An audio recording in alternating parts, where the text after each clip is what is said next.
3 years ago, I walked into my kitchen back on the West Coast, clutching my mother's computer with Google Maps on the screen. On it was a route from Victoria, British Columbia to Kingston, Ontario, a distance of over 4,700 kilometers.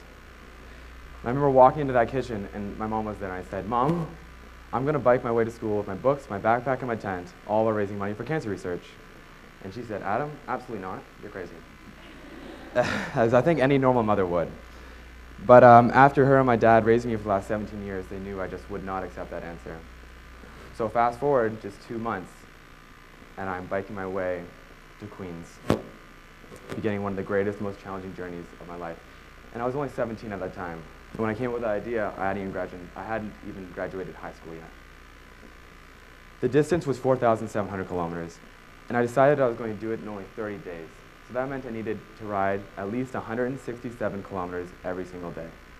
And I think a lot of you are non-cyclists, so that's maybe a hard kind of thing to grasp, but it's very hard. It doesn't really matter who you are, it's very hard. And we're going to get to that. And the cause. I decided to raise money for the BC Cancer Foundation, because their primary focus is research, and that really appealed to me because it just felt real. And I got a lot of messages actually on the ride about fathers and mothers who had children with forms of cancer that affect us. And their survival rates had increased over the last 20 years so much just because of the research. So I really felt like I was making an impact.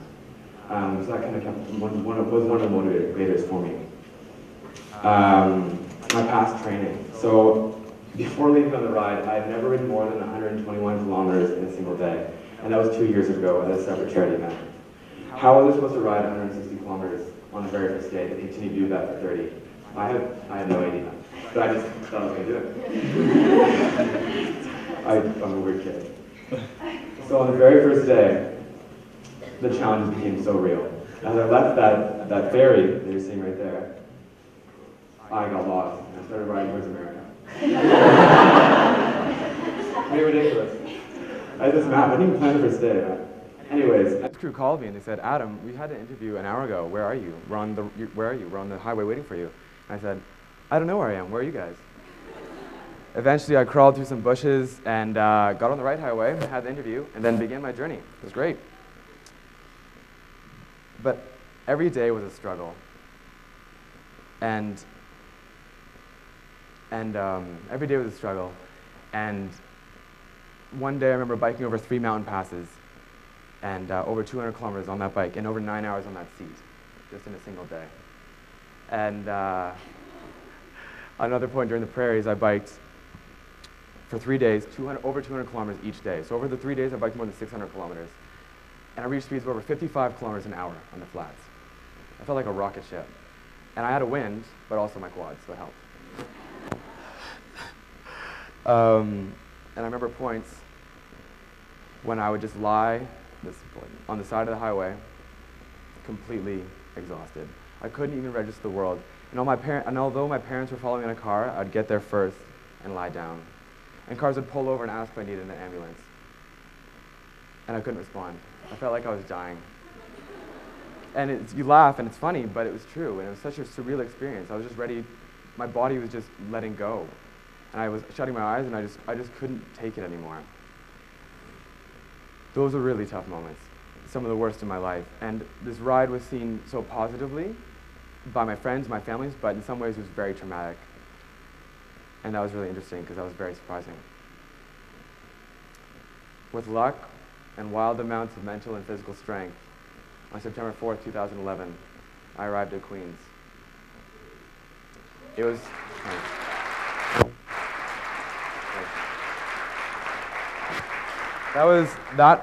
This was the happiest moment of my life. I raised over $46,000 for the BC Cancer Foundation, and my original goal was $5,000. This thing just blew up. And I'd ridden more than the Tour de France in a less amount of days. That was a big deal for me. I felt like I could achieve anything. I felt like I had this life-changing positive experience in my belt, and I was so excited for what was next. My life was perfect. just 30 days, oh sorry, just 30 days after my ride, my life was changed forever. I was racing for the Queens mountain bike team here, and on a technical muddy section, my very first race at university, I lost control and hit a tree. I slammed it. 30 kilometers an hour into my collarbone. I flipped hard onto the forest floor. And I remember lying there and thinking, wow, that was an incredible impact. Is anything broken? I got up on my bike, chased after my opponents, and finished the race strong. That night, I remember driving home with my teammates and all the brake lights being blurry. I had a small headache, but I just hoped I was dehydrated. A few days later, I found myself in a chemistry tutorial, and the lights were overwhelmingly bright, and I was completely unable to focus. 2 weeks ago, I was able to master this material, but now it felt completely impossible to me. This is when I knew something was wrong. I went to bed that night worried and exhausted. As time went on, my condition deteriorated. I went from a position of complete ability to one of disability. I would lay in my bed 20 hours a day in the darkness. No stimulus, just hoping my condition would improve. It was really hard, and it was very scary. Eventually, sometimes I would go to the cafeteria to eat, but I would sit by myself, sunglasses on, because conversation and the light was too much for my brain to handle. Imagine that, your first year. Sometime later, I found myself in a doctor's office, and I remember her walking in, and she said, "You've had a brain bleed. You need to go home. You need to go back to Victoria and drop out." And at that moment, I could feel the building pressure in my brain. I could feel my cracked collarbone. I could feel my permanently damaged eyes. And I felt like in that moment, I no longer had the ability to be successful in life. It was terrible. My body now limited me in multiple ways, and there was no guarantee it was going to recover. This is not how I envisioned my life going. You know, what a start I had, all this momentum, and then just nothing. And as I lay in my bed for countless hours, I thought about my life.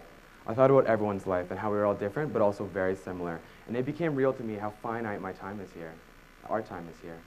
Because if I wouldn't have instinctively leaned left just a millisecond before hitting that tree, I would have hit my head, and I probably would not be giving this talk today. So lying in that debilitating dark dorm room, completely disabled, I just celebrated life. The challenges I face now were no longer cycling 7 to 9 hours in spandex over mountains and through fields. It was really simple things like just reading a paragraph or going to a lecture with my eyes closed and still trying to learn and retain the material. I didn't drop out of school. And I realized that I can't change the path. I can't avoid that tree. It happened. I've hit it. I have this injury, and I have to accept it. And it took a long time for that to happen. But when it did, things changed. And this was such a heavy weight upon me, I could have let it ruin my life, because I was disabled. I was hurting. But I didn't let it. I made a choice. I made a choice, and I told myself, Adam, there is so much value in what I'm going through right now. I'm learning how to be patient. I'm learning how to problem solve. I'm learning how to be positive. I flipped it. And I used every bit of resilience and mental strength I had from living the way I had for the last 17 years to battle this thing. And I didn't care if it took 2 years, 5 years, 10 years. I was going to come back stronger, and I was going to beat it. Eventually, I came home for the holidays at Christmas. I remember a lot of people asked me about my ride, and many were impressed. It was a big accomplishment for me. Very, very, very few asked about my injury, and this bothered me because it was such a big part of who I am and who I was. But I felt like I couldn't talk about it. And I wanted you to think for a moment about a time, you know, at holidays, we all these social gatherings. We all, I think, tell about our shiny things, like maybe that new job you got, or the internship, or how you're doing so well at class, or how you're going on exchange. You don't talk about how you're not doing so well in school, or how you're struggling with this mental illness, or how you're just struggling in general. We don't talk about those things, and ask yourself why. Because it's a problem, because we start to internalize them, and when we internalize them, we do not communicate them, and we do not go through the trauma cycle properly. And that is so important to go through that trauma cycle properly, because if you don't, it will destroy you. Although achieving our own subjective successes is so important, failure is inevitable. At some point in your life, something will happen that you have limited control over, and it will have a negative impact upon you. We need to forget success and failure and look at things from a growth perspective. When we fail, it is so easy to become negative. But if we ask ourselves, how have I grown? How have I developed? How am I a more diverse person from this?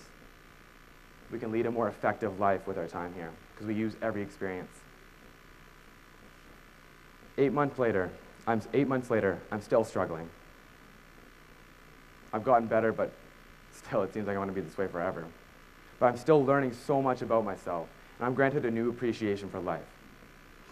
In some ways, I felt thankful that it happened.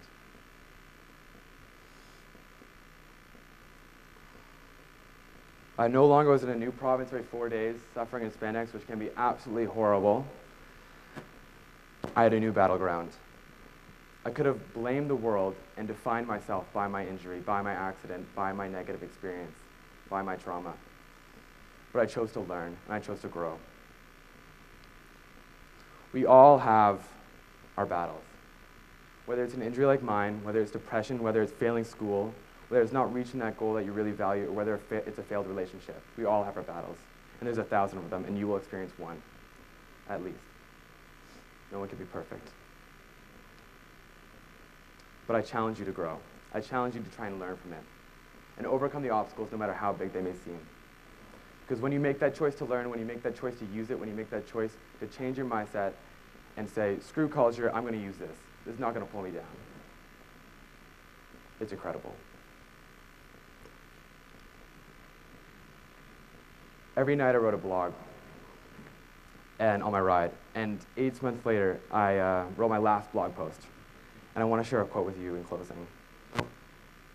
To me, greatness and self-worth do not come from success. They come from failing and then coming back from the depths.